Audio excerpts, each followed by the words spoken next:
Welcome back to the NFL Pick 6 show, week number 6, sponsored by Thrive. We'll tell you about a nice sweet deposit bonus they have to offer later on. Usual suspects, myself, Dean 78904 if you want to get all technical. Rich Hribar, sharp football analysis, John Daigle 4 for 4, and bet spurts as well. Oh, man, week 6. It's an 11-gamer. It feels like an 11-gamer. It feels like there might actually be less. First week of buys, no Detroit, no Houston, no Vegas, no Tennessee. Of course, we talk about the main slate here, the main slate only, so we're not talking about Denver and the Chargers or Dallas and Philadelphia, Washington, Chicago. There's one game that clearly sticks out amongst the rest, and we're going to talk about how to possibly be different, I suppose. And, of course, yes, we'll be talking about Buffalo and KC plenty as well. Daigle, man, this is it's a weird-looking slate. It's 11 games, and it feels like there's less. Like, just kind of like there's not a lot of great stuff. I'm sure we'll talk about everything and do our best to knock it out on a Wednesday night, but are you like me where the slate feels pretty thin to you? It's a jammed-packed afternoon slate again as well, where a lot of the late swap options, the higher scoring games, we'll talk about a couple that are in the afternoon, but overall that second slate of games is where I imagine the field is going. So it's interesting. Thin might be the word for it. It's interesting. So it's 3 games that are late or 4 games that are like 3. So Carolina and the Rams, you're not talking about that one, but you're talking about Arizona. Not talking about that one, no. But imagine what you could do with Philip Walker's salary savings. Terry McLaurin didn't get there, but Carson Wentz did us favors last week. Is Walker? Do we know what the story with that? Is he likely to play? I saw. Yeah. Okay. Yeah. Oh, he's 4'9". Wow. Imagine, Dean. Imagine, Dean. Going against Josh Allen sacks. You cannot do anything wrong. Oh, man. The other 2 games, of course, that are late, Buffalo and KC, 54 total, Arizona, Seattle, 50.5 total.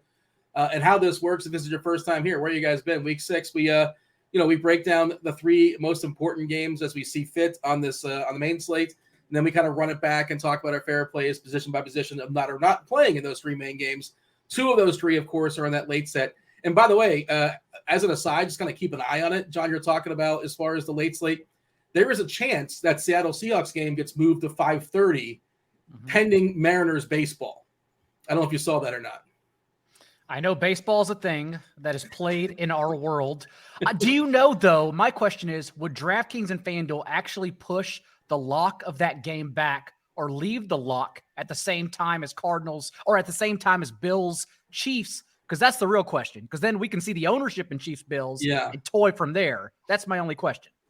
I don't know. I feel a little bit more confident in DK's ability to push back the time than FanDuel. Well, I mean, DK didn't push up Tyler Lockett anywhere, so maybe we shouldn't have faith in them right now either.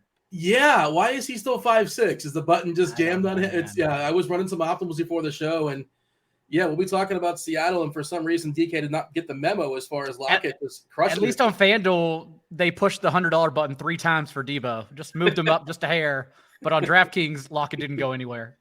Yeah. Again, it's cash games still seem pretty straightforward this week, and we're going to talk about it in the best we can on a Wednesday night. Obviously, some incomplete information, but it appears like there's some value popping up with some injuries as far as some running backs as well. But how do you see this slate, Rich, as far as a screenshot, an overview, however you want to say it? One game clearly stands out amongst the rest, Buffalo, KC, not just from a DFS perspective, but from a watchability, from a fun. This one should really, in theory, I mean, it really can't top the last time they played, I don't think, but it should be a blast, Buffalo and KC.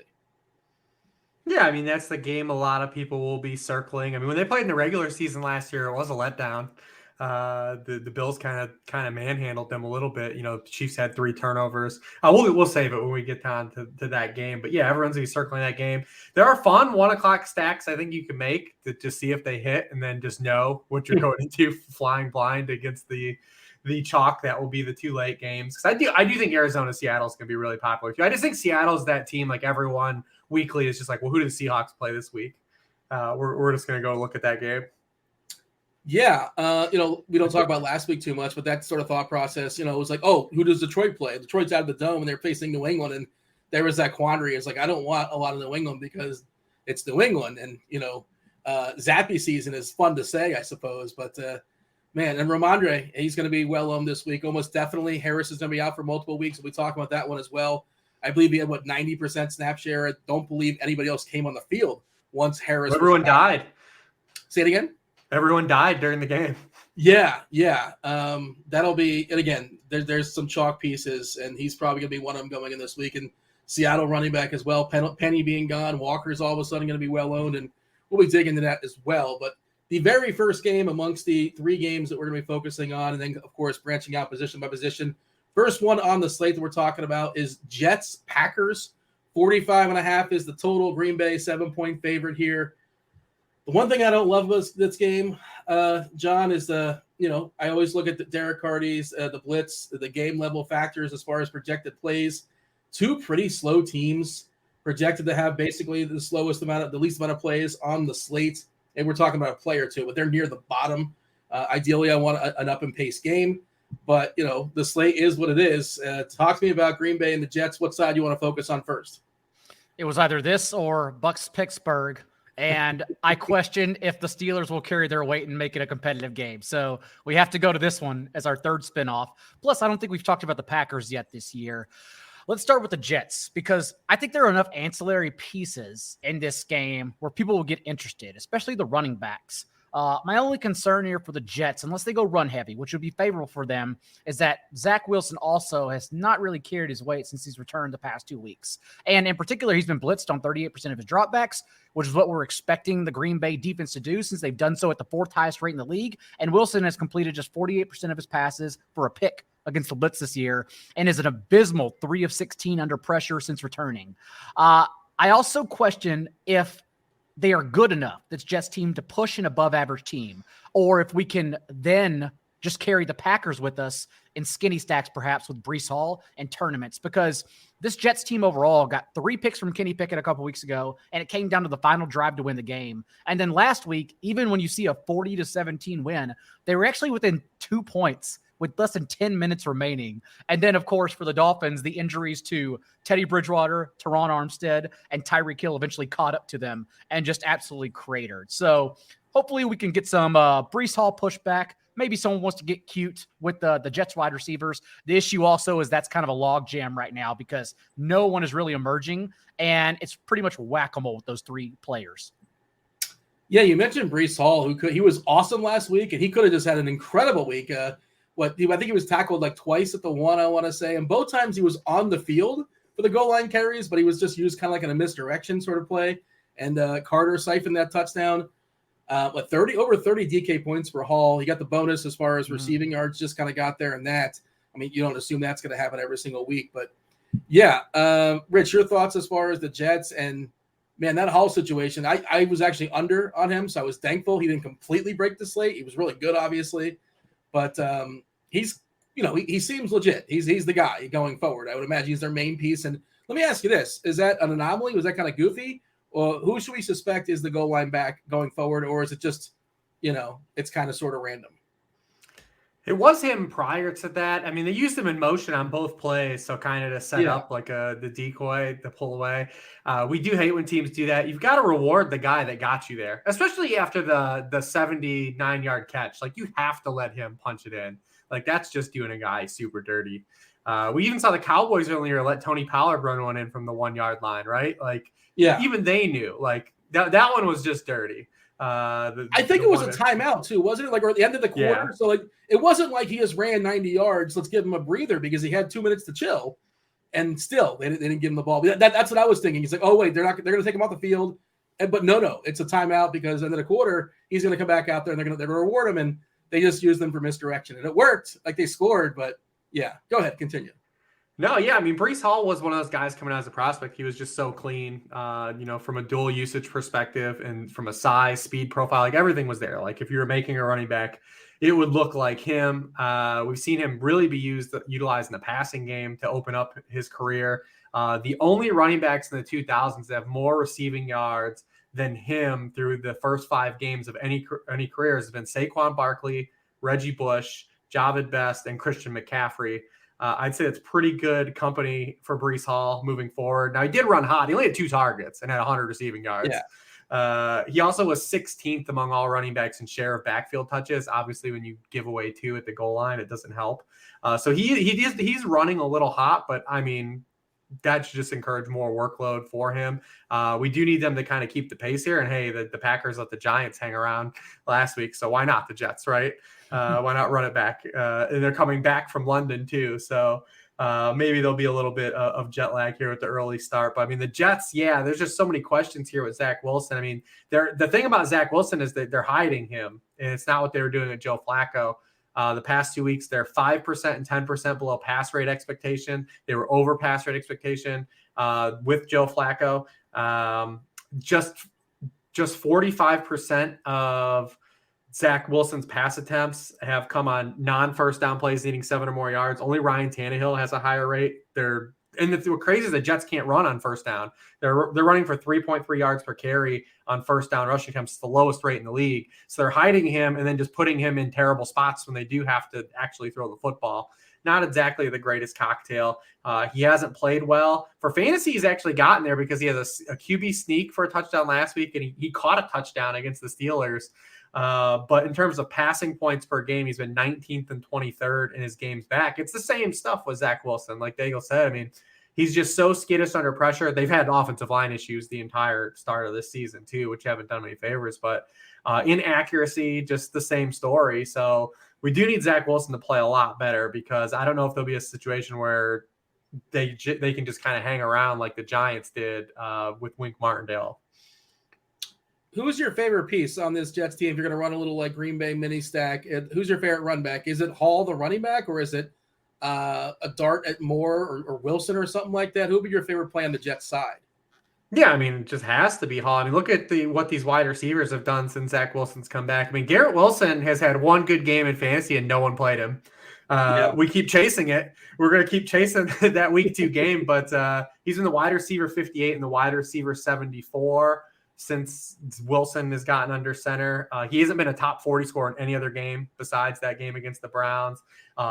Elijah Moore is out here as the cardio king right now. This dude's been targeted on just 14% of his routes. That's 83rd among all wide receivers. That one hurts. Every week I write up Elijah Moore. It's like that new Mario meme. I'm just grabbing my chest, just trying to figure out what's going on here, trying to do it. And like Corey Davis is like the ultimate like thorn, because Corey Davis is good enough to be a nuisance, and he's just bad enough to not make us care about Corey Davis. The worst kind of player for fantasy football. And then we saw last week too with CJ Uzomah coming back. He ran more pass routes than Tyler Conklin, so that is kind of over as well. Really messy passing game, and the quarterback isn't good.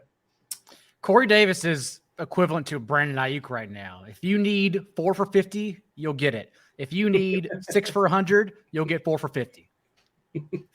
What is your answer here, John? Because like traditionally, as my run back, if I'm playing a little Green Bay mini stack, traditionally as my run back on the other side, the team that's presumed to be down, we don't know for certain, but right now they're 7-point dogs. You want the receiver, but the most trustworthy play feels like Breece Hall. Breece Hall looks like the best player on this team. He's getting more and more snaps. Libby was up 69% snaps last time out, last game, highest of the season. But generally speaking, as like a thought, you don't like the running back that's a 7-point dog as your run back, but who are you going to pick? Corey Davis or Elijah Moore or Chris Pratt? I'm not taking any of these guys. At least we would think that it would be Breece Hall out there in negative game script, since it is, like Rich said, trending in Hall's direction. It's not the waterfall, the dam breaking that everyone is assuming for Breece Hall, but it's trending in the right way. So much so that Michael Carter hit a season low in routes run, 30% of Zach Wilson's dropbacks last week, whereas Breece Hall has been over 50% for 3 consecutive games now. So they are pushing him out there. Michael Carter is also good enough to be a nuisance. Breece Hall is clearly better in every aspect of the game, but Michael Carter's still out there. So if it were 7-10-point deficit here, I think Breece Hall is the run back. And even at being, what is he on FanDuel? I believe 6,500. It's a pretty good price. It's a pretty good piece that may go overlooked in this slate. In the chat, do appreciate y'all watching us on the YouTube. Kindly hit that like button. Do subscribe. Do turn on those notifications. This time next week, I'll be tilting basketball, tilting that NBA. I'm certainly looking forward to that. The start of the season, 6 days away, of course, here at RotoGrinders. Plenty of basketball content, live shows as well. Tune in, hang out with us. Big Willie says, can you confirm, how does it sound to you, Rich? Corey Davis is the Taysom Hill of wide receivers. Do you buy that? I don't know. Corey Davis is interesting. You remember like Malcolm Floyd for the Chargers? Like he would just like he was like good enough where he'd always be like popping up as like the best player available on waivers, but like no one ever would pick him up. And like no one, that's like what Corey Davis is. Like he's just like always like yeah, just most fantasy points scored on the year, but he's always on waivers. No one wants to play him. That's like kind of what he was like. If you had the Malcolm Floyd, Javid Best exact the box, like that's like a 10,000 to 1. The name drops. That was pretty impressive. There might be new viewers tonight since we're recording earlier for a change. So they got Zach Wilson right out the gates, and then they got Javid Best and Malcolm Floyd. This is what they came for. And they just tuned out. Thank you for watching. Correct. Good to see you. We appreciate the few minutes of hanging out with us. John, I didn't watch this London game with Green Bay. But what I see as far as the snap count, Aaron Jones appears to be separating himself. We were told beginning of the year, Jones and Dillon was 1 and 1A, or was it 1A and 1A, however they said it. But now we're looking at as far as snaps with Jones, 73%, 32% as far as Dillon. Is this the norm? I see people fighting, season-long people fighting on Twitter, what to do with Dillon. Some say buy, some say hold, some say sell. What should we expect going forward as far as the backfield for Green Bay? It was a bit of an anomaly out of nowhere, especially in a game where the Packers were up 17-3 at one point, 20-10 at the half. And then for A.J. Dillon, who had recorded at least 14 touches in every game so far, to then get 6 touches and his lowest share of backfield touches, just 28.5%, compared to Aaron Jones, who hit a season high 71% of this team's backfield touches. It was odd that Dillon was used in game script as such. But also, we've seen it trending down, at least in the passing game for him, for 5 consecutive weeks now. His target share has literally dipped in every single game, so much so that he didn't have a single target this past game. And they also called a season high in pass play rate from 11 personnel, which got Randall Cobb on the field more, basically as the new A.J. Dillon, I guess. I don't know if that holds. It's interesting that it just happened in a game script that it shouldn't have happened, but that's really what's trending in favor of Aaron Jones right now. The issue is that I think the A.J. Dillon news, the information, is so well known because it's just aching everyone's souls in the redraft community that Aaron Jones may actually get steamed as a natural 7-point favorite here, 7.5-point favorite at home. Yeah. Your thoughts there, Rich, as far as the backfield? Feel free to jump all of Green Bay. Are we chasing the 13 targets of Randall Cobb? That seems like an anomaly to me. No. What's the upside? I don't think so, right? No, he had 12 targets on the season coming into Sunday. I'm going to say that probably won't hold. We still saw Romeo Doubs play as the locked-in wide receiver too, in on 90% of the team dropbacks, 88% of the team dropbacks. It was the first time that he was targeted on fewer than 20% of his routes in a game. I still think he, at his price, is probably more intriguing of the guys. It's interesting as the Jets have been pretty good against wide receivers, especially on the boundary. Both those cornerbacks, DJ Reed and Sauce, have played really well to open the year. We know we're getting out of Lazard. Of the Packers backfield, I think a lot of things right. That I've been all over that. The beginning of the summer, when people were acting like Aaron Jones was going to threaten to be the RB1 in fantasy football, like I was all over that situation. We've seen it again. He has one good week, and it's a week where he scored touchdowns. And that's been the story with Aaron Jones of his career. He's never had an RB1 scoring week in his career without a touchdown. And he's now been an RB2 or better in games without a touchdown, 9 of 37 career games. That's been the story of his career. And everyone wanted to use those 7-game splits spread across 3 seasons without Devontae Adams, that Aaron Jones was going to threat to catch like 100 passes. He's had more than 3 catches in a game this season. That's one I'm going to pat myself on the back on. I was all over that one. Wasn't chasing those really sporadic splits. That said, if you've watched the Packers at all this year, he's by far their best offensive player. He leads the NFL in rate of runs that have resulted in a first down or touchdown. He has the highest rate of carries that go for explosive runs. Basically, all their scoring drives have stemmed from like big plays that Aaron Jones have created. It's warranted that he plays more snaps. They need to get him the football more because if you watch this offense for 5 weeks, they've got one playmaker, and it's him. Romeo Doubs flashed a little bit, but it's really Aaron Jones right now. So they've got to generate splash plays. When you look at Aaron Rodgers right now, he's dead last in the NFL in rate of receptions that gain 10 or more yards. 31.6%. League average is 43.6%. He's just relying on Yak. The Packers receiving yardage is all Yak. 63% of his passing yardage is Yak. It's the highest rate in the league. They just can't generate big plays right now offensively.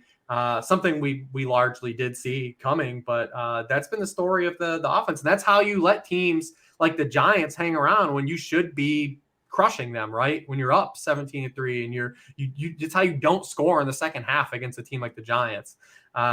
This offense the 4-1 Giants you're besmirching, just so you know. Oh, listen, my son has let me know repeatedly scoreboard the entire day on Sunday and every day since. But yeah, this offense just needs playmakers. So Aaron Jones is really the only guy they have. Like he it's warranted that he plays more than Tyler Algiers, Jamil Dillon. As like game stacks go, Rich, like again, John, he picks our games for us, and look, you got to pick a third one. That's just the rules of the show. Where would you have like Jets, Packers? Because it really gets ugly pretty fast. It's the third highest team total on the board as of right now. Like 45.5 is the third highest. Minnesota, Miami right there. Baltimore Giants right there. But, John was in a pinch. There's just, again, it's the nature of the slate. I guess Tampa, Pittsburgh, 43.5. I don't know if Pittsburgh's going to chase back or punch back. Pittsburgh, and we'll talk about the Ravens, but also like the Giants have one player you're playing. So like we would spend 10 minutes talking about one player. That's it. So listen, I do thinking before the show. I know what we're doing here. Oh no, I'm just trying to, what I was saying is what a dilemma you had. I didn't want that. I'm glad we yield to you because I would still be sitting there trying to answer. We have two games, and I don't know. It's a bummer the fallout the Dolphins situation has had because that would have been one potential with this. They're already talking about playing Skylar Thompson, who played a lot. He was put in a really tough spot last week, but you can't have Tyreek Hill and Jalen Waddle have 4 and 3 yard depth of targets in an NFL football game. Like we can't live that life, but Dolphins Vikings could have had potential to be fun, fully healthy. And Mostert popped up on the injury report all of a sudden too. So we got lots of question marks in that Dolphins game. Why do they even pay Chase Edmonds if they're not going to play him? I saw Tyreek was in a walking boot. I don't know how severe that is. And the other weird thing is that they said, even if Bridgewater passes everything and is good to go, he's behind Thompson. Why did Thompson just outplay him? Is that what the thought process is there? Or did you guys see this note? You guys know what I'm talking about? Yeah, I mean, they like Skylar Thompson. Maybe they're going to devise a game plan, or maybe he was put into a ridiculous spot to make like his first NFL action because you think like they had to ramp up Teddy, right, to get first team reps. So Skylar Thompson didn't take any first team reps last week, and then the dude's in one play into the game. Like, There you go. So really tough spot for him. I don't want to drag him. He played really well in the preseason. He had moments in college. He played, it felt like 15 years at Kansas State, but he had moments in college. He's a good athlete. He didn't run at all in that game. I'm curious to see what they cook up for him, but potentially with no Taron Armstead, like it's still a lot to ask. It's a tough spot. Yeah. You got anything else? Do we want to talk about it, Rodgers? Like, are we going to play Rodgers? You're saying, Rich, that there's no weapons there to throw the ball to, really. I mean, the team totals, like you said, is telling us that. I mean, it's been here, though. Like, I write up these games every week and the Packers every week. I'm like, well, Vegas is trying to get us on like the Packers are going to score points. And then every week they don't score points. Like it's the same story every week. I mean, he needs playmakers. The other problem with Rodgers is like, dude, I mean, these quarterbacks, like, what are we supposed to do? Like, we've got Brady that's like really cheap on DraftKings, but like, how do you just not play Josh Allen and Jalen Hurts Josh Allen? We haven't got Josh Allen should be $9,000 on DraftKings. He should be $10,000 on FanDuel. Mm-hmm. They're dragging their feet on this. We've seen it with like guys like Todd Gurley, Christian McCaffrey. Like it takes a while. Cooper Kupp is there now, or like Cooper Kupp just lives at like the high 9s on both sides. Josh Allen should be there. Like the dude is scoring 30 points every week. Like how are you supposed to play Aaron Rodgers even if you get 18 and 19 points? Dude, Brady was like really good last week. He had 20 fantasy points. And if you had Brady, you were dead. You're just about dead. Yeah. Like, so I mean, how do we not play these guys? Well, the thing is, you used to play the cheap quarterback to open things up where you get like CMC who's putting up, 10 catches and 100 yards and a couple. That person doesn't exist anymore. Like CMC from 2018, that player doesn't exist anymore outside of maybe like Cooper Kupp or whatever. But you're not getting those running backs that just are the nuts and you're so consistently putting up 30 plus fantasy points. So it's like, okay, great. Dollar for dollar, you're saving some salary and this guy's doing okay theoretically, math wise. But where are you putting that savings? It's a good use. There's literally a 10-point difference in points per game between the QB1 Josh Allen and the QB5 Kyler Murray. Like it's not pretty right now, except outside the top 3 or 4 players. Yeah, I guess we should talk about that game. That's the next game we're talking about. It's the Kansas City Chiefs. They're at home versus Buffalo. 3-point dog here, 2.5-point dog, 54 as far as the total should be fantastic. I'll throw it to you, Rich.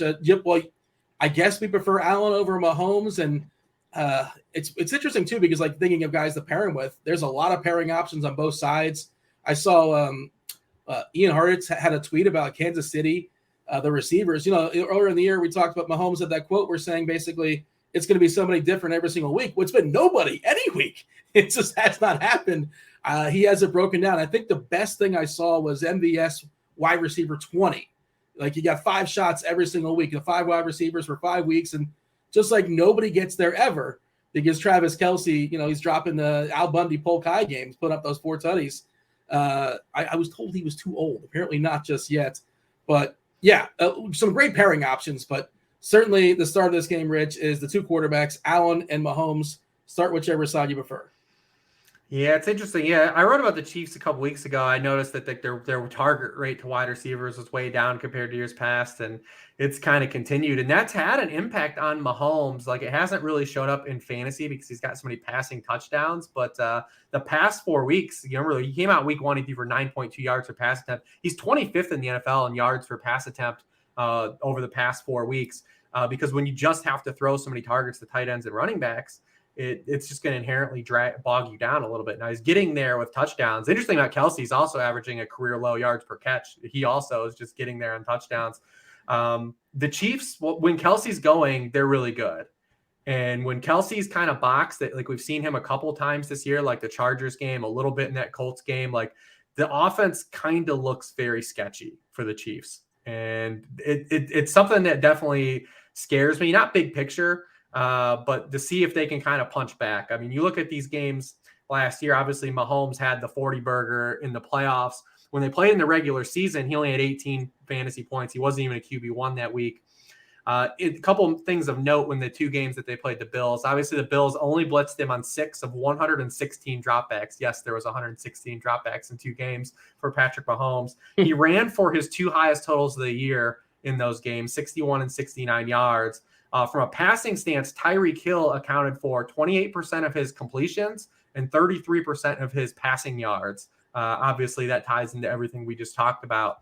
Kelce is going to get there probably, but like, what about the rest of these guys? Like, who else from the Chiefs do you have any confidence in right now? Are you playing CEH? Are you chasing those touchdowns? He's had more than 12 touches in 1 game. You talked about the receivers. Like, who are you putting in a lineup with Patrick Mahomes that isn't Travis Kelce? Who? Sell me on one MVS player. is probably the guy. I mean, he's really cheap too, and they're all cheap. And that's the other thing is they're so cheap, but they're rightfully cheap because none of them get there ever. Nicole Hardman and Justin Watson have scored the only 2 touchdowns, 1 apiece, among all the wide receivers on this team.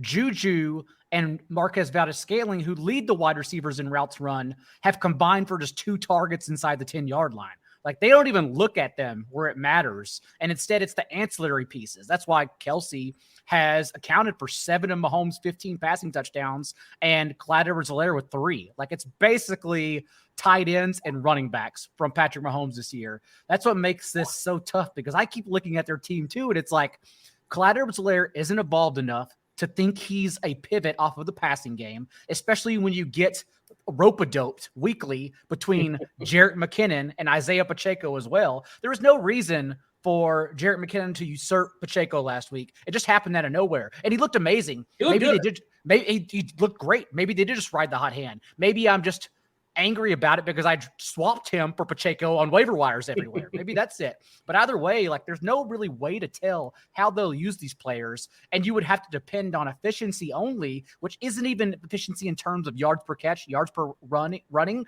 It's literally just coming down to touchdowns only for Clyde Edwards-Helaire. So I agree. That's going to make Travis Kelce the highest roster tight end on the slate. We'll get to other pivot options later, but it's just tough with this Chiefs offense. Yeah, I mean, I think MVS is my favorite amongst the group on DK at 4.5K. Seems like a reasonable price, and I would imagine he'll be the most. But against the Bills, like the Bills, all they do is sit back and play shell coverage. Like, and you're gonna like, what is MVS gonna do? Like MVS is the complete like opposite wide receiver that will like ever be successful against the Bills. Give like, me the hand of the defense take then. If it's not MVS, who is it? Or is it just Kelsey and we were overthinking it otherwise? I mean, no team plays more zone coverage than the Bills. No team plays more 2-eye safety than the Bills. Like what is MVS doing? Like all of MVS's catches last week came off like rub single man stuff. Like he's like the exact opposite like type of guy to have success against like the structure of the Bills defense. You would say like maybe a guy like Juju just because how much zone they play, but like I mean he has 8 or more targets in every game but one. Like Juju, the problem with Juju is just like he just has no juice, man. Like he's nothing after the catch right now. And just like John said, like none of these guys are involved in the red zone. Like at least like Byron Pringle would score random touchdowns. Like these Chiefs, they have 2 touchdowns. The wide receivers have 2 touchdowns so far. Yeah, it's not good. Sky Moore, I see in the chat, somebody mentioning him. Like he's still just 35% snaps and it's increasing. You know, the rookie, by the way, 24, is that his number? It's 24, right? Is that? He is 24. It's quite egregious. I'm like, who's 24? I haven't seen a lot of Sky Moore these days, but yeah, I don't know. John, do you have a preference, a favorite? If you're going to pick one of these, Juju did get 86% snaps last game, which is the highest of his season for what it's worth. But you know, Rich is right as well. He just, you know, he looks like the world's oldest 25-year-old playing football, man. He hasn't finished any higher than the wide receiver 27 on DraftKings, like a points per reception site. That's absurd considering, like Rich said, in 4 games this year, he's seen 8+ targets. So there really is no answer except for Travis Kelce. It's so frustrating. So is the Kansas City offense not going to be successful here, or it's just going to be Kelce just, you know, smashing? Is that like they're projected to score 26 points? So it should be a bit of a shootout. You know, Buffalo's going to make them presumably, you know, throw the entire game. Rich, you don't like MVS, you don't like Juju, and I mean, do you think KC just kind of flops overall, or it's going to be Kelce? I mean, listen, I'm not going to go out here like openly just like betting it's Andy Reid and Patrick Mahomes at home, especially the first time he's ever been a home underdog. Mm-hmm. But I mean, I don't feel good objectively about the situation that they're in right now. I don't feel good about it, especially against this Bills team. Man, I mean, it's tough. I mean, the way the Bills are, because the Bills, like, they're getting plays from, like, all kinds of, they're the opposite of the Chiefs, right? Like, they're just like, you know what, we'll just plug in Khalil Shakir this game, right? That bam, 70 yards at a touchdown. Like, they're just, you know, whatever they need to. Like, they're just dialing up guys. Quentin Morris should have had a touchdown last week playing for Dawson Knox. He smoked his dude off the line. One of the few bad throws. Josh Allen had 2 throws that should have been touchdowns. One to Stephon Diggs and one to Quentin Morris, which, you know, his game could have been even more bonkers. But, I mean, the Bills they've got all these guys that are, like, chipping in and doing work. And the Chiefs are basically, like, trying to find out like which one of these receivers are going to make some plays outside Travis Kelce. Were you guys surprised by the line a little bit? I was a little bit surprised by 2.5 Buffalo. I figured Buffalo maybe -1. I don't know. A little surprising. Buffalo's better, right? And the public believes that, but KC is also a public team too. I guess not. John, were you surprised by this line or no? A little bit, just to see, again, like Reeves said, Patrick Mahomes is a home underdog, especially because it opened at the full 3. They didn't even give you the 2.5. They went right for it, and it got bet down. So a little shocked to see that. Interesting game. John, your official favorite play in Kansas City outside of Kelce? Like, if you're going to throw a dart at one of them, who would it be? I may even just flex Kelce. That may be the unique way to approach this. That would, of course, entail playing any other tight end on the slate. But maybe flexing Kelce is the way to go here just to get unique with Chiefs exposure. But really, that's it for me, honestly, because we can get to the Bills side. There's so many ways to go about it. That's what makes it fun. Like Josh Allen averaged 320 yards and totaled 7 touchdowns with no picks against the Chiefs last year. And this year, like Reeb said, 30 points per game. He hasn't finished outside the top 5 quarterbacks in any contest this year. He's just been tried and true in every single contest. Remember also the Chiefs, even though Allen has been much, much greater against the blitz this year, in this game in the postseason last year, the Chiefs didn't blitz him at all either. Just sent 9 blitzes overall at him. So we just think he's going to have time to sit back. They can take their time. They can put their foot on the gas. They can do whatever they want. So I'd lean on, if you ask me which one, it has to be Josh Allen. Yeah, Rich, it sounds like you feel the same way. Who's your favorite pairing partner for Josh Allen? Assume all the, obviously the context of salary and things like that. Yeah, and the matchup is good for Allen. I mean, the Chiefs are 28th in passing points allowed per pass attempt. They're also facing the second most pass attempts in the NFL. So if you combine those two things, that's how you get them allowing a league high 20.7 passing points per game. That's not even like, imagine just being able to just like start with like 20 passing points, and then you add Josh Allen to the fire, like his rushing ability, goal line equity, all those other things. When these teams played last year, he had 36 and 37 fantasy points. Like absolutely bonkers numbers. Yeah. And you can go a lot of ways about this. I think Devin Singletary is going to end up being really popular because of his price. Because we've seen Devin Singletary in the foxhole games. When the Bills have played tight games, he's been the guy. He has 18 and 15 touches for 91 and 96 yards in the 2 close games that they've played this year. In the other 3 games that they've won by 21, 34, and 35 points, he has just 8, 10 and 7 touches. But like when the shit hits the fan, like the dude that they have in the game is Devin Singletary. So I think a lot of people like will just get to him naturally because he's a salary saver in this game, which there aren't a lot of. The Bills side has definitely a lot more viable options that you can save salary on because you don't want to play Devin Singletary. When you look at how Steve Spagnuolo's approached playing the Bills, and I don't know if he'll do it because remember the last time these teams played, Gabe Davis went for 200 yards and 4 touchdowns. Mm-hmm. He's really just tried to slow Stephon Diggs down. We saw them just like they threw a lot at Stephon Diggs in these games. They played 4 times the past 2 years, and in those games, Stephon Diggs has 46 yards, 77 yards, 69 yards, and 7 yards, and he has 1 touchdown in those games. They've really just thrown a lot at him. I'm curious to see if he does that because obviously everyone will just naturally pair him with Diggs. Diggs goes with his ownership just naturally goes with Allen's ownership because we always see like the quarterback's going to drag along a stacking target. We'll probably see some chasing of Gabe Davis. Gabe Davis is like the antithesis of the work smarter, not harder, right? Like of a fantasy football player. Only 3 catches last week. Guess what though? Did it again. Only been targeted on 18% of his pass routes, right? Doesn't matter. Because all of the targets that Gabe Davis gets for his entire career are just high value, high cholesterol, rich in fantasy fat targets. He gets deep targets and end zone targets, and he lives off of those. You can get 6 targets in a game when those 6 targets are almost all 20 yards downfield or in the end zone. Easy way to get there. Work smarter, not harder. And then it looks like Isaiah McKenzie will be back this week. So he's, in play as well. The Chiefs have been pretty okay. They've been okay against slot receivers, but it's only because wide receiver ones have been murking them so far. They've allowed the second most points in the NFL to opposing wide receiver ones. We saw Devontae Adams get over again on Monday. It's been a consistent, kind of theme for them this season. And it's just be real curious to see how Spags approaches trying to do what he's done in the past to Diggs, or just kind of say like, we can't do it because we're not stopping anyone anyway. So we might as well, kind of stick to our base defense. But yeah, there are a lot of options on the Bills side. Work smarter, not harder. That's what they teach you at UCF. I learned that there as well. Hey, let me ask you this. In a vacuum, Rich, I'll get to you, John, in a second, but you mentioned Singletary in a vacuum, again, not game stacking, whatever. Singletary's 5'9" on DK. Ramondre Stevenson, 6K. Hall is 5'8". So they're all essentially the same price. How would you separate those 3? I mean, it depends what you're playing.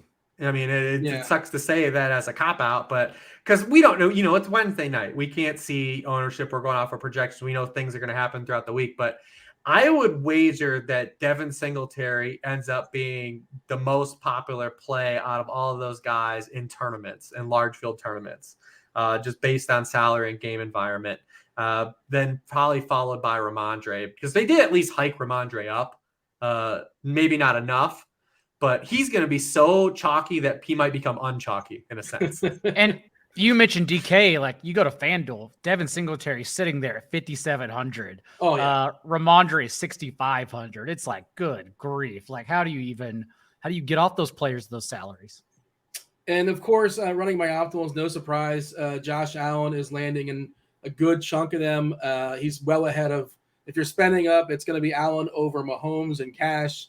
Of course, in tournaments, do whatever you want. But yeah, there's an opportunity to cost. Lamar, well, he seems like a really interesting tournament play. People just aren't going to play him, right? They're just going to pick one of these two quarterbacks in this premium game. John, what do you have as far as the Buffalo side? What do you want to add to what Rich said?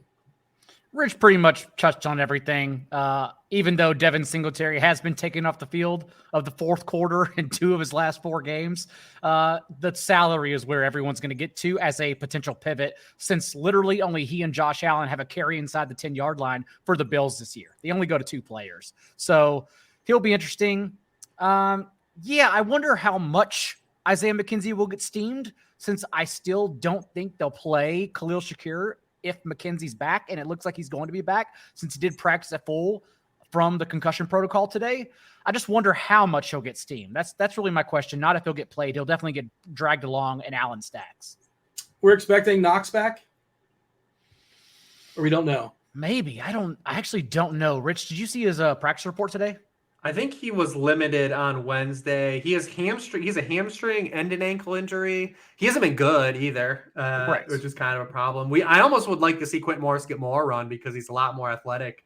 Quentin Morris had a shot at a big game last week. And honestly, like you can drag Quentin Morris with you in Allen stacks and flex Kelsey. That's kind of where my head What was is at. Quentin Morris on DK?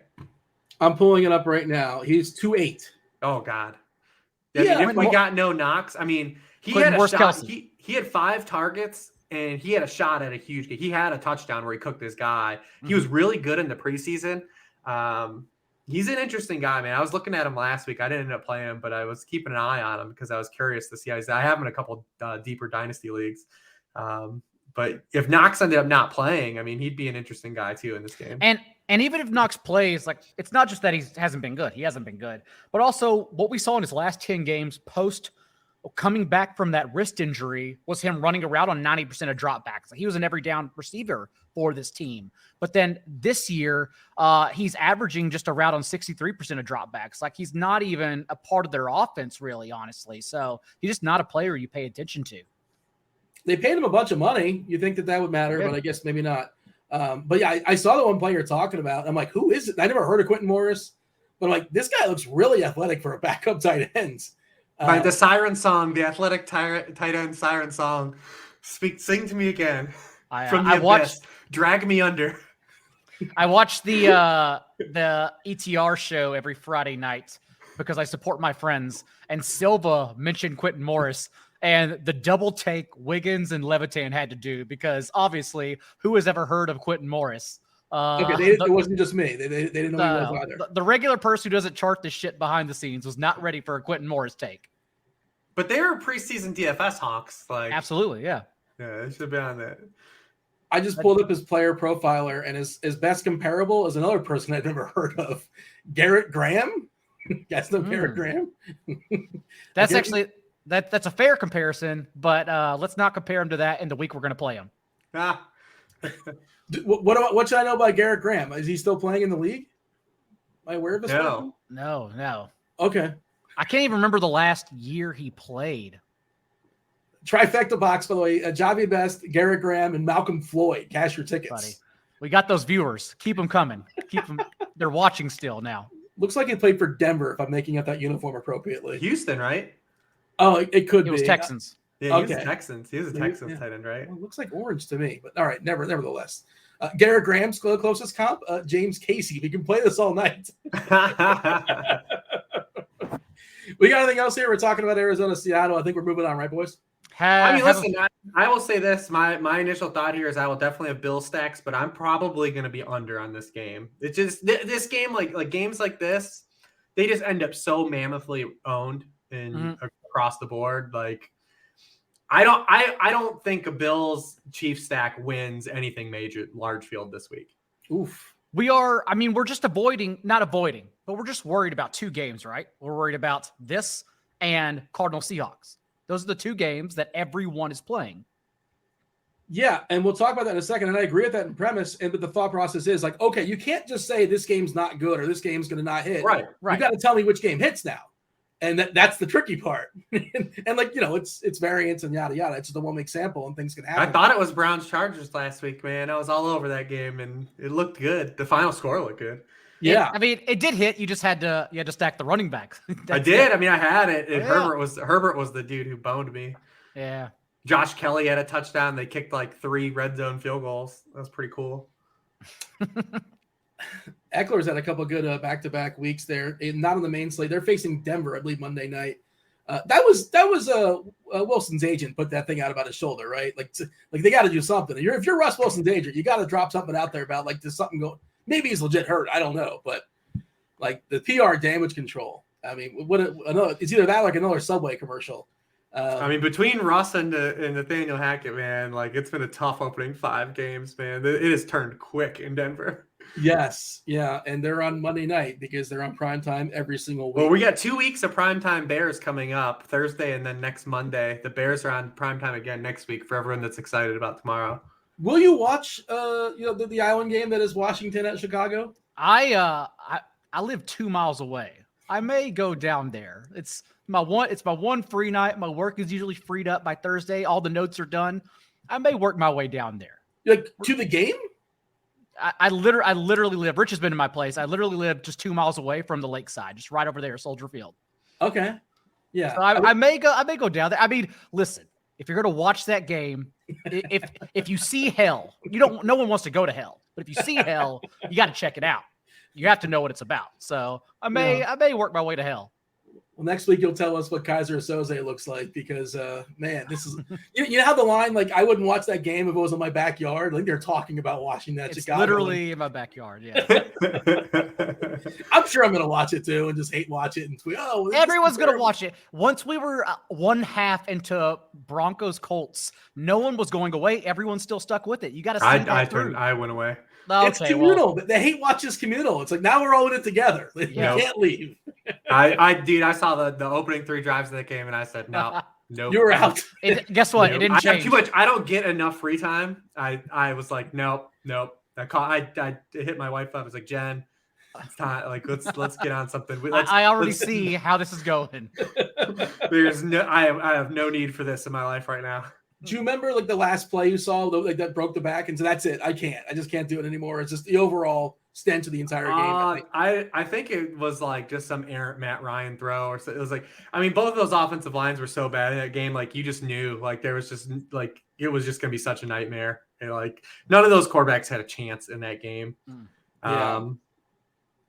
I don't know. I don't really know. I saw what happened on highlights at the end, but highlights, that's the word they used, but how did Matt Ryan do in a punt, pass, and kick competition at this point?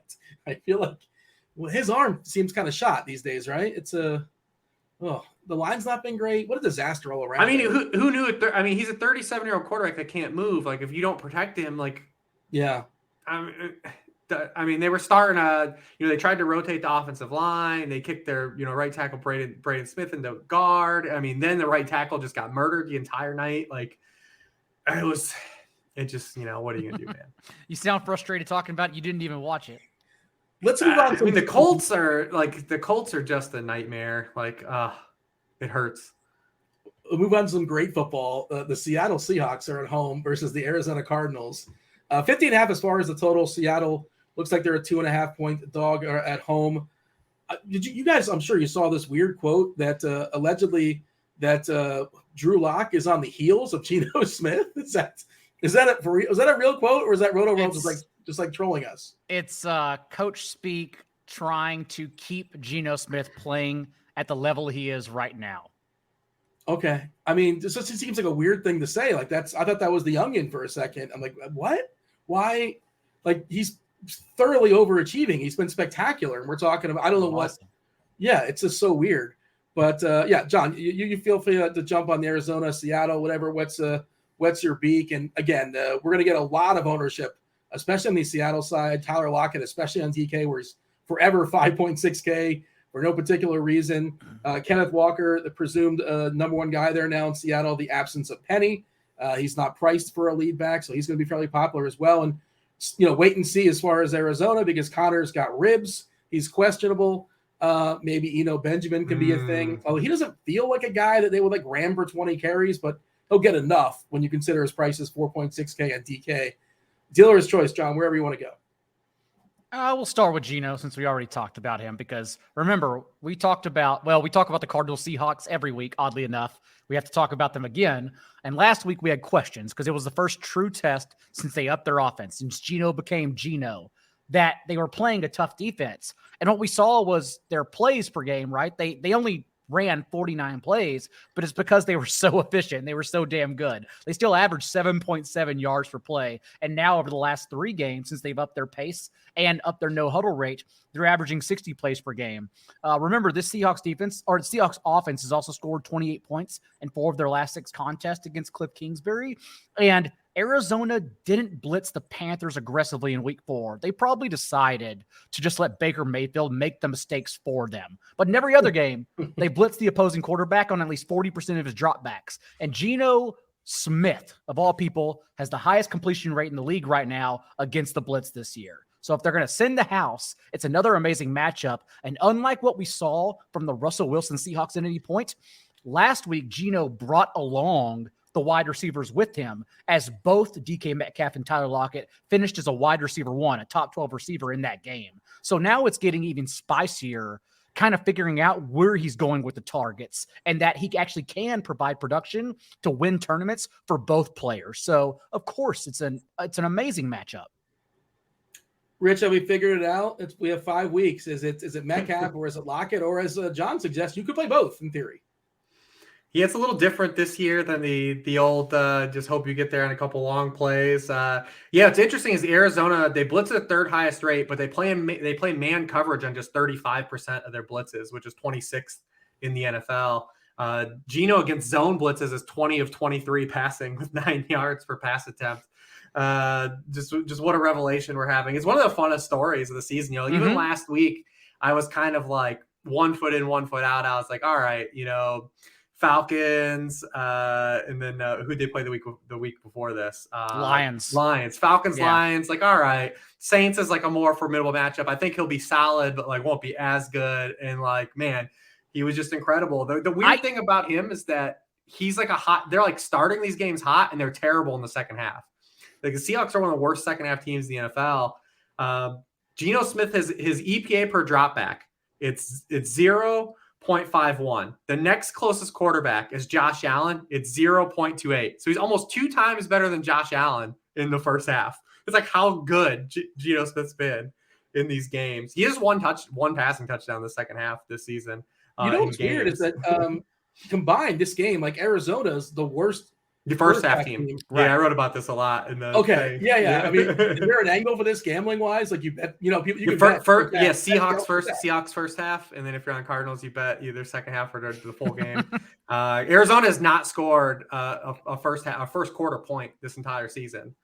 You would think that like some of this stuff's going to break against the Seahawks. I mean, this is unbelievably like the worst defense in the NFL. Like it's not even close, especially when you look at their schedule. Like look at the quarterbacks that Seattle's played so far. Russell Wilson, Jimmy Garoppolo with a little sprinkle of Trey Lance, Marcus Mariota, Jared Goff, Andy Dalton. And like they are unequivocally like the worst defense in the NFL. They've allowed opponents to score on over 50% of their possessions. Opponents have reached the red zone at over 50% of their possessions. Like they're giving up touchdowns from outside the red zone. They've allowed the most touchdowns from outside the red zone in the NFL. Like, and look at those offenses I ran off that are getting there on. Like what happens when the Seahawks start playing good teams? Like, oh my goodness. Like these games could be incredible if Geno's playing this well. It's fun because it's kind of the elixir we need for Kyler right now, who just hasn't been getting there. Cardinals, well, he struggled out the gates so far, averaging a career low 5.6 carries per game. He's only recorded, Kyler, more than 5 carries in one game all year so far. And the one time he got the passing bonus on DraftKings this season, he didn't score a touchdown that week. So we haven't seen him finish any higher than the QB8 in DraftKings this year, which is why he's never been, and injuries too, but this is why he's never been in a winning tournament lineup. But now we have, like Rich said, like a historically bad defense here to prop him up. So like this game could be a lot of fun. You guys are talking to me into a Kyler stack. Yeah, I mean, it's going to be owned to some degree, but obviously people are going to be focusing on Allen first, possibly Mahomes. You mentioned Brady kind of cheap on DK as well.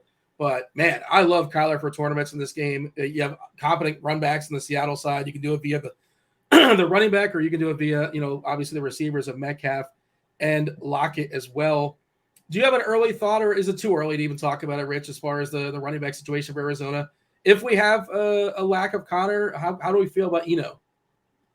We feel okay about it. I feel a lot better in like season long, especially than DFS. We'll see who they end up bringing in. They did sign someone today, Tyson Williams. Darrell Williams was already declared out. We're just waiting on Connor. Remember, Jonathan Ward also left that game. So like they literally lost every other running back besides Eno Benjamin in the game. Yeah. But Eno Benjamin was already ahead of, Darrell Williams is like the 1B kind of guy. And then when we saw Connor leave the game, it was kind of like nothing changed for Eno Benjamin. Darrell Williams just became James Conner. So we'll see if like anything kind of shuffles around there. The interesting thing is Arizona sucks at running the football though. Like they're terrible at running the ball. Even last week he had a touchdown, just 3.1 yards per carry though. Remember Connor was running for just 3.7 yards per carry. He only ran for 3.7 yards per carry last year. Eno like is a really good pass catcher though. That was him coming out of Arizona State. I mean, in that 2020 draft class, he led that entire class in share of team receptions coming out of school. But again, if you can't run the football, like the Seahawks or Elixir, there's not a positional group you can find that like just doesn't torch the Seahawks. Like it's equal distribution, like almost all over the board. Like they're pretty good against like boundary wide receivers. That's like the only like kind of one spot. But, like everyone is getting home against the Seahawks. They're even allowing, 5 yards per carry to running backs. That's 24th in the league. 18 rushing points per game to running backs. That's 28th in the league. Even receiving points out of the backfield. They're allowing 30. They're 30th in the league in receiving points allowed per game to running backs. Tight ends, kill them. Even if you take away everything Taysom Hill did, you can remove everything Taysom Hill did and just look at the receiving stats for tight ends against the Seahawks, and they're all incredible. 11 and a half yards per target, 30th in touchdown rate. It's just equal distribution. Like if you have someone to play against the Seahawks, you just play them. You just put guys in, anybody, just plug them in. I think Eno is cheap enough and he catches enough passes that I'm not terribly concerned about the lack of his rushing ability. I think that's my thought process in that. Like you can play Kyler with Benjamin, with Hollywood, and I'm okay with that stack. A theory getting the entire offense there for Arizona. John, build your favorites stack in this game. There's many ways to go. Obviously, you can start with Geno, you can start with Kyler, but if you had only one stack on a Wednesday night you can make, how would you make it? Kyler, Hollywood, would I go Rondale or Eno? So you can put Eno with Kyler, but maybe you try to soak up all the touchdowns through the passing game through Kyler's legs instead and get off Eno. Because like Rich said, he projects as okay, but okay will not be his ownership. His ownership will be top 3 among all running backs. So I don't know yet on a Wednesday if I'm going to get off of it completely. He's only 4K, right? 4.5, 4.6 on DK. 4.6. Yeah. If Connor is declared out, then he will leapfrog just about everyone. Based on, we see this every week. We saw once Isaiah McKenzie was out last week, Khalil Shakir instantly got jammed in. We've seen this story every week this season.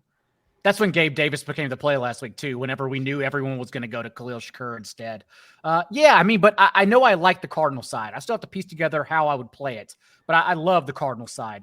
Marquise Brown, he saw 6 targets in week 1. Since week 2, he's doubled that. He's averaging nearly 12.5 targets per game and a 27% target share in that span. So overall, or 25.7% target share. So overall, we kind of know where the ball's going. And with Travis Kelce and Mark Andrews on this slate, or again, if we're sneaking Quentin Morris into our trying to save salary for Bill stacks, like I don't really care about Zach Ertz still. Zach Ertz has 6 catches in 4 consecutive games, and he has 1 top 5 tight end performance in that span because all he does is catch the ball. I don't need to even play him with Kyler, honestly. I can try to get sneaky elsewhere. So it kind of allows you to play Kyler Eno Hollywood or Kyler Rondell Hollywood because although Rondell Moore's slot usage last week, he moved back into the slot for 80+% of his routes, and then had his average depth of target increase to last year's relevance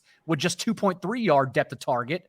Even that can get there against the Seahawks defense. Like we can use Rondell's yak in this game, especially on a site like DraftKings. So I'm still toying around with the idea, but I know I'd bring Hollywood along for sure. Rich, you remember like not that long ago, like we would have backup receivers and backup running backs that were 3K on DK. Yeah. Thank Good you. days. Totally different game. Like it was. I was thinking about it. We're looking at Benjamin. Like, oh man, he's so cheap at 4.6. Like he would be 3.2. Like, Oh yeah. if it was 4 years ago, or whatever it was, and just the way injuries and like Kenneth Walker wouldn't be 5.4. He would be like 3.5. Well, Walker getting some reps. You know what I'm saying? It was a totally different build. I'm just remembering. I'm nostalgic for those times for, they still fumbled it though because Connor left the game like last week. Like so they still knew like this was a possibility. I think the Ramondre too, like there could have been more of a proactive approach taken. Yeah. And that's the other thing is like if there's Benjamin who's going to look kind of chalky, and then we talked about Singletary being pretty interesting. Looks like the price a little bit better there on FanDuel. Walker on Seattle at 5.4 on DK. I think he's got a good FanDuel price as well. He should be the clear number 1 there. I guess Dallas might get some third down stuff, but Walker's got a pretty good price. He's popping in optimals. He looks like an early candidate. That's my one hang up with from a tournament perspective is all these other running backs just feel like they have like 25, 30 point ceilings. Mm-hmm. And I don't think Eno does. I think he's fine to save salary, but man, like I would rather save salary like at another position like tight end, right? And try to just get like a floor out of that than at running back in a tournament in like a large field. Because Ramondre has like RB1 overall upside. Kenneth Walker, Breece Hall, like these are guys that have like really front end like ceiling projections. And Kenneth Walker is one of those guys. Kenneth Walker was the 40th pick overall in the draft. Like the dude had 19 touchdowns and 1,700 yards last year. He led all this draft class in rate of runs that go for 15 or more yards last year. He faced loaded boxes on 20% of his carries at Michigan State. It was the 6th highest rate in the draft class. He was a 92nd percentile speed score running back coming out of the combine. Like this dude has pedigree. Like he's like there is a lot of upside here. That 69-yard touchdown he had last week, that's like what he did his entire final season at Michigan State. Long runs, chunk gains, like can get there in one play. Definitely that kind of upside for him. There's a reason he was drafted that highly, not just because of the Seahawks. Don't do a lot of lineup construction analysis on a Wednesday night because, a lot of it's going to change. But it's interesting. We're talking about a lot of like mid-tier, cheap running backs. Just thinking like CMC and Barkley and Fournette, the big spend-ups. If Taylor goes, theoretically, he has big game in him. Only 8K on DK. Historically, he smashed Jacksonville. I'm just kind of thinking about like the Bills are probably going to be like spend down on some cheap running backs because there's a lot of good value there, but maybe there's an opportunity cost as well. And I know the entire season, basically spending up on running backs as a general thought has not been necessarily spectacular, but the ownership's going to reflect that as well. We got anything else here, boys? We moving on. I think we're moving on to positions. Yeah, we're going to do positions by. Well, I guess Well, DK Metcalf and Tyler Lockett, I guess we have to have a quick discussion on Tyler Lockett being 5,600 on DraftKings again. Because, again, he just had 2 touchdowns over 100 yards. He's the same price that he was chalk last week and an even better matchup easily.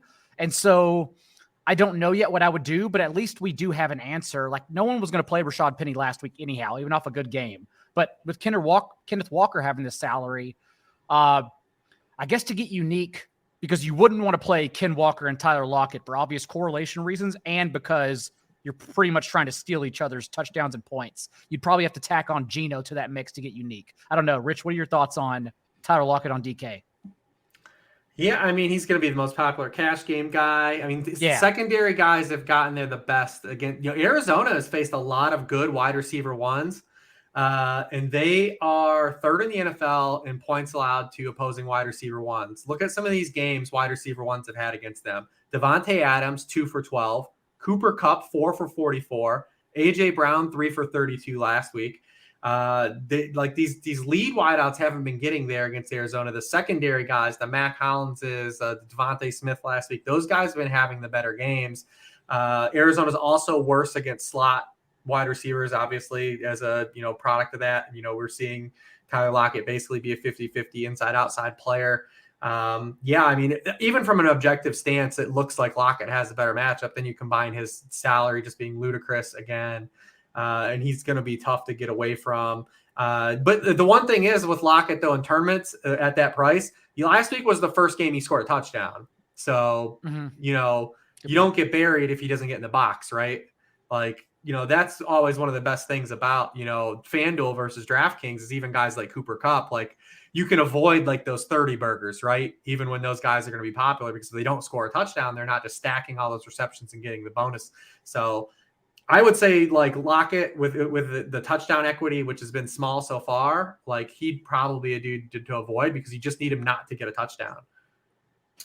All right, going to tell you our favorite plays position by position in just a second. Before we do that, we do want to shout out our sponsor, Thrive. Join in on the fantasy prop action this NFL season with Thrive Fantasy. Easy to play, no salary cap style contest, revolves around over-under style player props. Each prop has a fantasy score associated with the prop. The riskier the prop, the higher the fantasy score. You'll rack up the most points for your share of the prize pool. And we have a nice, sweet deposit bonus for y'all. Use the promo code GRINDERS, that's GRINDERS, for a deposit bonus up to $250 as well as free tickets. How do those free tickets work? Well, if you want to deposit between $100 and $499, you will get 2 free individual $20 tickets. If you deposit $500 or more, you get 6 free $20 contest tickets. Again, use that promo code GRINDERS, deposit bonus up to $250, as well as those tickets. Terms and conditions do apply. Check out RotoGrinders review page for Thrive Fantasy in the description for more. And to get you guys started, we want to pick out some of the winners as far as some of the props. John, you have it in front of you. Give the people some winners as far as some of your favorite props on Thrive today. Let's go. I'm looking down at this. What do I get for? Oh, no, that's not a good discrepancy for Nick Chubb over touchdowns, because I do think it's a good matchup for Nick Chubb. Let's go over 291.5 total yards for Lamar Jackson, who is probably ugly because we've seen his past 2 games, but we get an extra 10 points on Thrive for it. And he's a player I'm about to talk about in positional plays. Should I just roll it off here, Dean? Should I go segue for it. it quickly? Okay, cool. Yeah, let it ride. Yeah, here we go. So I like Lamar Jackson this week, which is why I'm betting his over on Thrive. And that's because whenever you see his last 2 performances, it was easy letdown spots against the Bills, who we talked about, send 4 pass rushers. Lamar's averaged 5.6 yards per attempt against 4 pass rushers. And then last week's game against the Bengals, who are playing more 2 high safeties. But overall, in this potential spot, Wink Martindale has sent the league's highest rate of blitzes, and thus the Giants are also running the second highest rate of man coverage. And unlike his historical struggles against the blitz, Lamar Jackson has been lighting it on fire this year. 8.5 yards per attempt against the blitz, and 7 of his 12 passing touchdowns have actually come against extra pass rushers as well. So I love a Lamar Jackson ceiling game in this spot at 0 ownership, and no one's going to click that button on Thrive either. Yeah, it's really interesting for DFS because, talking about getting away from Josh Allen and Mahomes, that's certainly one of the places to look. By the way, I'm pulling this, if you go to the Thrive lobby, this is their biggest contest of the week, $100,000 guaranteed prize pool, $20K to first. You can also correlate picks, just sort of throwing it out there before I throw it to you, Rich. But if you happen to like Josh Allen to throw more than 2.5 touchdowns and interceptions, you probably should correlate that with Stephon Diggs catching a touchdown, because if he throws a touchdown to Diggs, it's good correlation. It kind of helps you get you there. Rich, some of your thoughts. Anybody stand out for you? And that's, by the way, those are both kind of even money. 100 points more, 100 points less for Allen. You're taking a slight hit on Diggs, 90 points if he hits it, but that's still, that's not so bad. What do you have, Rich, here as far as some of your standouts when it comes to these over-unders? Yeah. Correlating player props are definitely underrated in the market. I remember having this conversation last year with Cooper Kupp bets to win MVP, and it's like, well, if you're going to bet Cooper Kupp to win MVP in the Super Bowl, like you have to bet like Matthew Stafford to throw an interception, right? Like, so you have to stack those, like all these different things. So like, yeah, you definitely correlating player props is great, great way to get into it. Looking at nothing is like super intoxicating here off the rip. Looking at some of these just at face value. I would say Hollywood Brown for reasons like Daigle said, his yardage looks pretty good. 64.5 feels pretty light. And you're getting a bonus on it too. You're getting plus 110. It's, CMC's even money, so I guess that's fine. Like, I mean, he's been getting there. He's got over 100 total yards in his last 4 games. You're 93.5 is what you're sitting at there.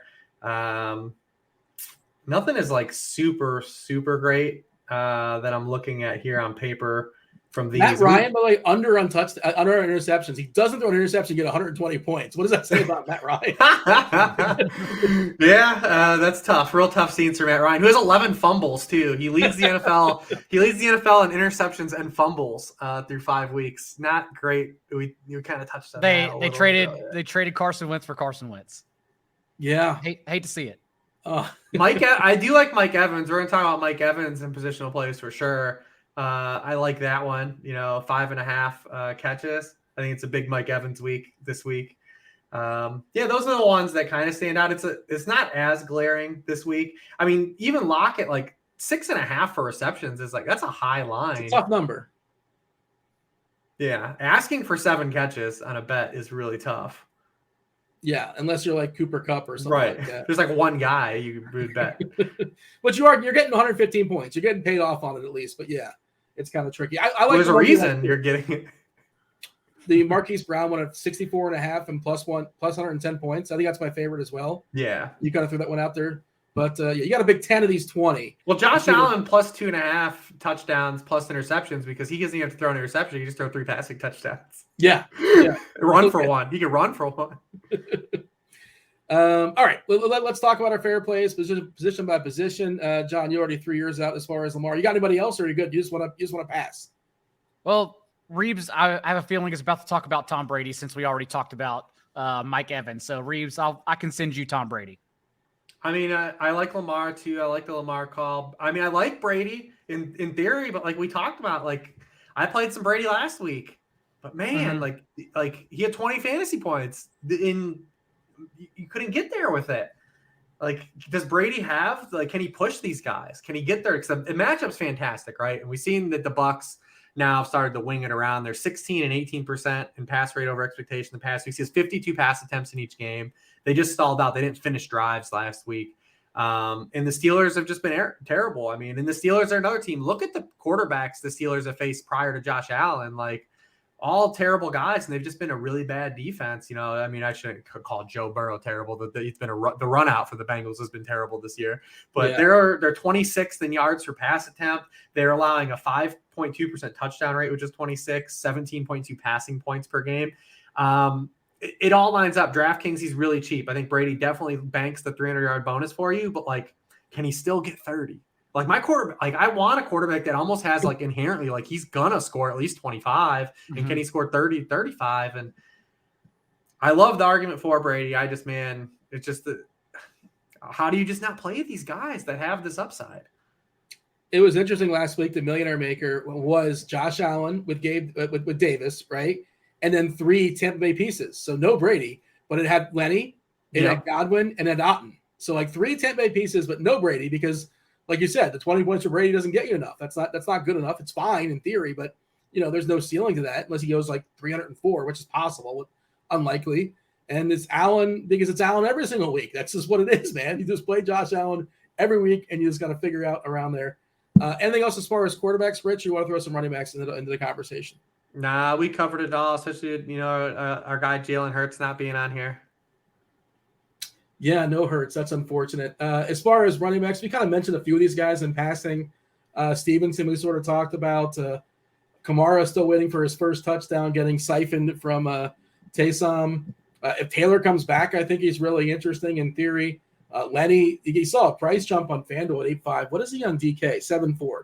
that's still a pretty good price, especially all the catches he gets. Anybody you want to focus on, Rich, here as far as running backs? No, we've covered most of it. I mean, it's going to be such a concentrated pool of guys at ownership between Walker, Stevenson, potentially, Benjamin, Devin Singletary. We'll see if it becomes like the pivot is to pay up for guys like, McCaffrey or Nick Chubb, not on DraftKings, but Saquon, still does Saquon slide through a little bit. We talked about Aaron Jones. That's really it though. Like those are the guys. We're just going to see so many cheap guys this week draw so much ownership. I do think Nick Chubb's in a great spot. I don't think you necessarily is the guy you want to pay up for on DraftKings, but the Browns have really done something kind of unique here. And it's for the first time in his career. So it's 48% of Nick Chubb's carries so far have come with 3 or more wide receivers on the field. His first 2 years under Kevin Stefanski, those rates were 32% and 36%. And with 3 or more wide receivers on the field, he has 7.2 yards per carry, which, Nick Chubb is a guy who's really good against stack boxes, right? Like he beats the league right against stack boxes. Now you give him light boxes. He's faced on those carries, those 47 carries with 3 or more wide receivers in the field, he's faced a loaded box on just 4 carries. So like when you have a guy that's just been inherently this good of a runner, even against stack boxes, and you're now giving him more light boxes to work with, like this is how he's had the run out he's had to start this year. New England has been they've really struggled to defend the run too this year. They are 24th in rate of runs to allow 5 or more yards, 23rd in rate of runs to go for 10 or more yards. Chubb is a guy, like if he doesn't score a touchdown, you're left holding the bag a little bit, but home favorite is all here again for him again. Yeah, 52% of snaps, and he's never the math play. Like optimizers never like him because he's too expensive for a guy that doesn't catch enough passes and doesn't play enough. But he's kind of like Derrick Henry in that any given time he can go out there and break off 200 yards to the ground and get in the box twice. Hey, somebody in chat, John, was asking about CMC. I don't think he's going to get played much this week. Just I'm curious. CMC, they're talking about going to Buffalo. Some rumors being thrown out there. Am I the only one that thinks like that wouldn't make a huge like Buffalo would? They would go from being the best offense in football to still being the best offense in football, and they're going to still score touchdowns and keep. I don't think it would matter that much. I know the running backs don't matter and whatever, but I guess it would help them incrementally. Yeah, well, we've seen the way Buffalo's organization runs. It doesn't make much sense anyhow. I think everyone's already trying to ship McCaffrey and DJ Moore out of town. DJ Moore, who Tepper just gave an extension to this year. So yeah, I don't know. I don't think neither of them are going anywhere. It's Christian McCaffrey. Of course it would make a difference, but still like they purposely waited. They wanted a running back in the first round. Remember, they purposely waited for day 2 knowing James Cook was there. So I don't think. Well, they wanted McKissick in the offseason too, right? Right. He signed a contract, yes, but then he backed out. Oh, I didn't know that. I don't remember that. I kind of go to sleep in the offseason sometimes. I remember God, that sounds like a I can't believe you weren't glued to JD McKissick news, Dean. I was grinding baseball or basketball or something else for sure. But right. I mean, listen, McCaffrey's been really good this year. The only 2 things that are getting in his way are that Carolina runs no plays. They're dead last in offensive snaps. And they've run 4 plays inside the opponent's 10-yard line this season. Oh, wow. 4 total. So, like, I mean, he's getting there still, but, like, imagine if they just ran more plays and could create scoring opportunities. And the one person now who is left over because they fired the head coach, they fired DC, but they kept Ben McAdoo, who calls the plays around. So that's my concern here. And it's Philip Walker still. I mean, I guess we're in a situation where it just can't be worse, right? We're just also, it's DJ Walker. It can't be much worse, right, than Baker. Do you know, by the way, what the J is in PJ? Can you continue this bit for us? I actually don't. I know it's Philip, though. I know it's Philip. I don't know the J either. This is not a quiz show. I'm just curious if you happen to know it. No, I don't. I know. There's nothing. It's just Philip Walker. I don't know why he goes by PJ. Yeah, that's what I'm saying too. Now we have a real question on our hand. Yeah. It's not. I mean, we have to need more backstory, like T.Y. Hilton, whose name is Eugene. We need more backstory. I know R.A. Dickey. I'm more of a baseball weird names. Robert Allen. Yeah. But the football thing is that's your lane. I won't enter it. But I pulled up the Wikipedia. Philip P.J. Walker Jr. Huh. We need more. We got to do an investigation. Stay tuned. We'll come back next week. I do know the JJ and JJ Zacharyson, but I can't reveal it. Yeah. Anything else as far as running backs, or shall I move on and talk about receivers? I suppose we're talking about receivers. John, you have a first shot at it. Cortland Sutton on FanDuel is still interesting because despite he plays on Monday. Get out of here. Oh God, I didn't separate the slate. Okay. Let's go ahead and have the good play though. That's the first time I've screwed that up, by the way. It's a good play, though. Okay, well, I'm playing them on Monday for everyone watching the show. If you're watching this on Sunday, I'm playing Cortland Sutton Monday. Also, let's talk about Deebo Samuel. I hope doesn't play Monday. He is $300 more on FanDuel after he basically failed his chalk. He still got a touchdown, but still didn't really get there. He wasn't in winning lineups. So I'm curious to, even at 7,600, I wonder if people go back to him after he didn't have his first touch until the 2-minute warning of that game was used scarcely. It's a tremendous matchup against the Falcons defense. So overall, that's kind of where I'm at right now on FanDuel. We've talked about a lot of the receivers. We're not talking about the main slate since you got to derail it for a second. What happened to A.J. Brown last game? He had 3 catches in the first drive, and then dude just disappeared. Like I think that's what he finished with, right? Am I wrong? I just told you. We just talked about it. What did I miss? I'm sorry. I was reading the chat. We were talking about lead boundary receivers against the Cardinals. I ran down the list of guys that all struggled. By the way, according to the chat, they're saying Phillip Jr. is what is a. Oh, just Jr. That's Phillip okay. Jr. Okay, I think sense. That's what they're saying. Yeah, I guess that kind of makes sense. It's a quicker way of saying, okay, I'll buy that. PJ. That tracks. Other wide receivers we want to throw into the mix. Who do we want to talk about here? Rich. Mike Evans. Yeah. Big play magnet. Has a catch of at least 30 or more yards 3 games in a row. We saw that last week. If the Bucs are going to get ahead, they're going to do some load management with Chris Godwin, who only ran 6 routes in the second half of the game last week. The Steelers have allowed 20.6 PPR points per game to opposing wide receiver one. That's 29th in the league. They are 31st in the league in points allowed per game to boundary wide receivers. They've already allowed 5 wide receiver one scoring weeks in 5 weeks. They've already allowed 5 100-yard receiving games to wide receivers. I like Mike Evans. He's a guy that just like perpetually never draws a lot of ownership either. And then, listen, I like Jamar Chase this week. I think he'll get there too because we're trending towards potentially T. Higgins not playing again. Yeah. And you look at his splits, even last week. I mean, so we'll get into why it happened, but he did have another 35% of the team targets last week. Looks like we probably won't get Marshawn Lattimore playing in that game either. Going back to last year on plays where T. Higgins is not on the field, Jamar Chase has a 29% team target share. He's been targeted on 32% of his routes. When T. Higgins is on the field at any given snap, he has a 23.8% target share, Jamar Chase that is, and targeted on 21% of his routes. Now, I get that nothing was fun last week. His depth of target was 4.2 yards. It was gross. But, I mean, there's going to be an explosion week. If T. Higgins doesn't play, there's going to be a lot of targets to glom onto again. And just a guy this talented getting that many targets, if he's going to come in single-digit ownership, like, I'm going to put him in some lineups. Where did he went to LSU, right, Chase? Yeah. Mm-hmm. Where are they playing this week? Nolans. There you go. There's some narrative for y'all. And who's this quarterback? Yeah. All right. Is this? I wonder if that will get brought up in any other show for the rest of the week. I'm the first person to say it. Nick Chubb in Georgia worked out a couple weeks ago for us. There you go. The narrative scoreboard. You guys like Olave on the other side of that game, assuming he's good to go. Looks like he's on track as far as passing all tests. He's one of those like mid-tier receivers. Looks pretty solid at 5'5". Any thoughts as far as Olave? Or I don't. I'm just throwing him out there. Any opinions? Just so he's fine.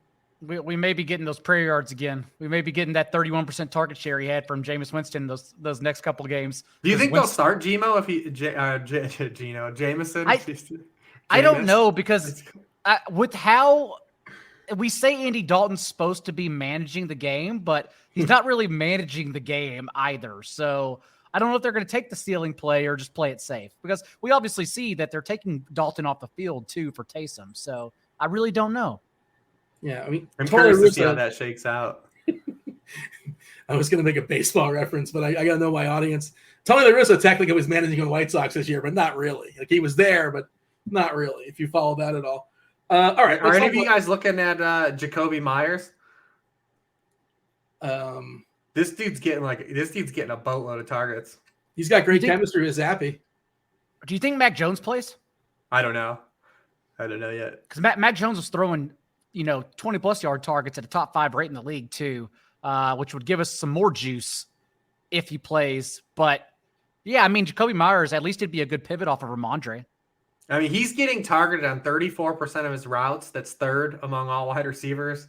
And he's also averaging a career high 13.1 yards per catch as well. So you're getting a little more juice instead of like the 6 for 45s. He's had a little juice. He's smaller sample. He's only played 3 games so far this year. 2 have been good. But he's kind of just floating out there and a little bit underpriced on my end. He's led the team in targets in all 3 games he's been active for too. Other side of that game is that didn't Jacoby Brissett used to play for New England? Now I'm just thinking revenge games for no particular reason. All right, let's talk about tight ends. We've already talked about Kelsey. Anders, of course, is a thing as far as spend ups, and I'm sure you guys hate this as you do a lot of season long content as well, John. But people probably ask you like this terrible tight end or this terrible tight end. Which one should I play? And you're like, I don't know, man. They all stink. And like you kind of said about Higbee before, who's like one of the better terrible ones. You don't really need his 5 catches for 50 yards. But, yeah, what do you have as far as tight end? If you're looking to pay and pray because you need 2 touchdowns, like you're trying to match Mark Andrews and Travis Kelce in amazing spots. So that's the real problem here. If Jonnu Smith gets ruled out, we can go back to Hunter Henry. 98% of snaps last week, came in second on targets on the team. So that's fine, especially because his salary really didn't go up. He's still $4,700 on FanDuel. Was min 4,500 last week. I just don't know. I mean, we've already talked about Quentin Morris. Like, how much cheaper do you want me to go? And you think Morris is legit? If especially it's a cheap way or a different way of getting a piece of that game. It's really popular. Assuming or under the assumption that Knox does not go, and we'll see. He's got a couple body parts we're monitoring. Questionable last we saw. Yeah, I kind of like Morris as well as a cheapie. What about the guy for Tampa? We go back to Otten if what's his name does not come back. Cam Brate was full practice today. Well, never mind. Well, we lost Otten. We would all be going back to Otten if he was not. Freiermuth, we don't know about, right? I think he's questionable. Last I saw, just sort of. I'm gonna assume. I don't know. Like maybe we don't get there, but. Since the Tua thing, I just assume every guy that has a concussion now will automatically miss the next week. But correct. We'll see. Underhill sounded promising that Olave was going to play, but I mean, I just assume like everyone's just going to be kid gloves, everything. That's like, which is fine. Like I'm okay with that. I don't want to say that that's a negative either. But the way that situation played out, I just think teams are going to be really cautious with these guys that have concussions. And with Freiermuth, that's his 3rd concussion in a year. Oh boy. In a 12-month span. So. I would assume he's not going to play. I don't know how excited you are to play Zach Gentry, but he's a big dude, 6'7", giant guy. Yeah, the Teddy thing, they said he passed every single test and they still wouldn't let him play. And err on the side of caution. I know fantasy players want their players to play, whatever, right? But these are also human beings and you're supposed to care that they're for their life. And yeah, I mean, obviously, and the situation already happened in Miami. They don't want to double down, and then God forbid something else happens there. But all right. And Teddy's another guy. His long history of concussion issues. You got to play it safe with those guys. I'm absolutely good with that. You got any tight ends that we should talk about, Rich, here? Or not cheap ones. I just want to say if people are going to float to Kelsey because of the inherent game environment. I mean, Jesus, Mark Andrews is an amazing spot this week. Daigle talked about, just how much, how aggressive Wink is and, how much man coverage they play. Mark Andrews has 40% of the Ravens targets against man coverage. The only players that have a higher team target share against man coverage are Cortland Sutton and DK Metcalf. He's 4th in the NFL in target rate per route run against man coverage. And he has 25% of the team targets in 4 of his 5 games. Like I don't know. We'll have to scope things out because I mean it's Mark Andrews. He's not going to sneak through anybody. But like if just people want to get to Kelsey because of Bills Chiefs, yeah, man. I mean Mark Andrews is just in a tremendous spot in the early games, and you already know what you have. If he hits, and if you play Mark Andrews as one of your 1 o'clock hammers, and he has like 25 points, like you're looking real good coming into what everyone's going to own at 4. And Kelsey will naturally get stacked with Mahomes or brought back in game stacks. Thus, Lamar makes a lot of sense too, since he's kind of hidden with a ceiling that can match Mahomes and Allen in stacks. Lamar, Andrews, and Barkley looks like a pretty fun stack there. I'm sure other people see that as well, because I can't imagine anybody else in the Giants. You want Darius Slayton shares? I don't want any. He's 3,800 on DraftKings. He's going to get played. Okay, yeah, he might be. Robinson may play at some point, right? We don't know if it's this week, but maybe eventually. Tony won't. Tony's never playing it down. Tony's never playing it. Yeah, in his career. Does he exist? Do we have a proof of life on Kadarius Toney? We don't. We need it, actually. All right, that's it, boys. I believe that's week 6 in the books. Do tell the people, of course, week 6, they know. They knew by now, like coming into the season. We've been doing the show for how many years now? They know where to find you in the socials, but just in case, the small chance, John, tell the people where they can find you, where they can follow your content. It may be only 2 games we're trying to play here, but it's still actually a pretty fun slate for the pivots at least. Also, go to 444.com, rest of my content there. Use the promo code Daigle10. It'll get you 25% off right now for the rest of the season, whether it be the DFS sub or if you're in the redraft streets, the redraft subs. Also know that I will be playing Courtland Sutton on Monday. Rich? Yeah, Sharp Football Analysis. You can go check out the worksheet. We're going to try to cook something up here pretty soon where it's just free the entire week, coming up here. But yeah, go check out the work. I feel like now that we're in the last couple weeks, I felt really good about where we are in the season and analyzing what we're getting out of teams. Hopefully that continues, and hopefully everyone just has a real fun week, hit those cash lines, knock down something. Do appreciate you all watching. Kindly hit that like button if you're watching us on the YouTube. Subscribe, turn on those notifications. On behalf of producer Steve, Rich, John, Malcolm Floyd, Courtland Sutton, Javi Best, Zach Wilson. I was Dean. Thanks for listening. Win something this week. We're out of here. Oh!